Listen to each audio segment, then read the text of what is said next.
اولاد کے لیے ہے تو ماں باپ کی گو. میرے آقا نے ارشاد فرمایا دین دیکھیں. ہمارے بزرگوں کا طریقہ یہی رہا. جن کے پاس دین ہوگا ان کو قبر کی فکر ہوگی, آخرت کی فکر ہوگی. اور جن کے پاس دنیا ہوگی انہیں صرف دنیا کی فکر ہوگی. وہ تو یہی دیکھیں گے کہ دولت کتنی ہے. لڑکی والے بھی یہی دیکھیں گے کہ لڑکے والا کتنا مالدار ہے, لڑکے والے کتنے مالدار, اور لڑکے والے دیکھیں گے کہ لڑکی والے کتنے مالدار. لڑکے والے یہ دیکھیں گے کہ دہیز میں کیا کیا لے کے آئے گی, اور لڑکی والے یہ دیکھیں گے کہ میری بیٹی وہاں خوش رہے گی کہ نہیں. ساری چیزیں دین ہوگا بھی تو ماں باپ بھی, بیٹی ہو یا بیٹا, ان کو فکر ہوگی قبر کی, آخرت کی. خواجہ حسن بصری ارادہ ہوا جب نکاح کا, آپ نے ارادہ کیا نکاح کروں. حسن بصری نے نظر کی بصرہ کے اندر کہ کس عورت سے نکاح کروں. نظر گئی رابعہ بصریہ پہ. یہ حسن بصری اور وہ رابعہ, اور یہ دونوں اللہ کے ولی, دونوں رب کے دو. خواجہ حسن بصری وہ ہیں جن کے بارے میں مولا علی مشکل کشا نے فرمایا کہ بصرہ کے اندر اگر کسی کو تقریر کرنے کا حق ہے تو حسن بصری. سبحان اللہ. کون فرماتا ہے؟ مولا علی مشکل کشا. کون مولا علی؟ جن کے بارے میں میرے آقا نے فرمایا میں علم کا شہر, علی اس کا دروازہ, باب العلم. علم والے فرماتے ہیں کہ بصرہ میں تقریر کرنے کا حق کسی کو ہے تو حسن بصری. علم کتنا ہوگا؟ انہوں نے نظر کی تو رابعہ بصریہ. رابعہ کا پہلے نکاح ہو چکا تھا, شوہر کا انتقال ہو گیا تھا. رابعہ بصری کو پیغام دیا, رنگ تھوڑا سانولا تھا, پیغام کہ نکاح کرو گی. رابعہ بصریہ نے جواب میں کہا کہ حسن بصری کروں گی, لیکن میرے کچھ سوال ہے, جواب دے. سوال کے جواب دے دے, جواب دے گا نکاح کروں. حسن بصری کو کہا جواب دے. رابعہ بصریہ نے سب سے پہلے سوال یہ کیا کہ حسن بتا, میں مروں گی تو مجھے کلمہ نصیب ہوگا کہ نہیں. سب سے پہلے سوال. دوسرا سوال, میں قبر میں جاؤں گی, منکر نکیر جب آئیں گے سوال کریں گے, بتا میں جواب دے سکوں گی کہ نہیں. دوسرا سوال.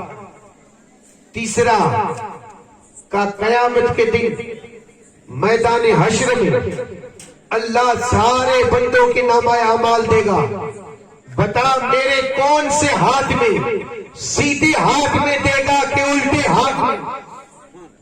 اب حسن بصری خاموش. کون خاموش؟ جن کے بارے میں علی نے کہا تھا کہ تقریر کرنے کا حق حسن بصری کو. خاموش.